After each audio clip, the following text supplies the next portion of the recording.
我點樣可以同 Dot Money 建立一個伙伴關係，又或者喺全球外匯儲備嗰度申請一份工作呢？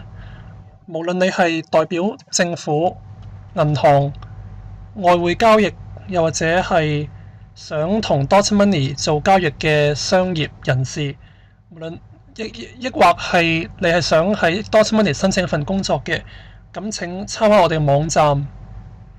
咁以下嘅一啲 tab 就喺我哋嘅網站上邊，而唔同嘅人呢就會有唔同嘅 tab。第一就係政府同大型嘅金融機構，咁係可以同 Dot Money 作出好多嘅商業嘅關係嘅伙伴關係。第二就做外匯交易嘅公司，亦都可以同 Dot Money 去建立一個緊密嘅商業關係。第三，個人同實力雄厚嘅商業機構。咁第四就係想建立商業關係嘅公司，就係佢哋好歡迎去接受 Dot Money，同埋去提供一啲同商業服務。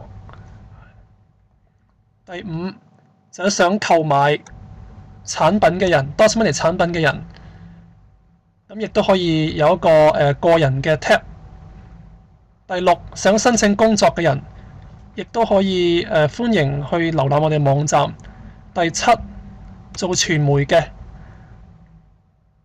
咁有到公共關係嘅 tab。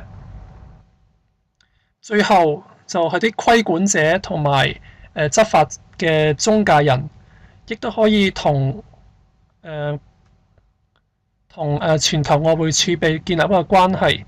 咁我哋就好積極同啲規管機構去合作，去打擊一啲金融嘅罪案。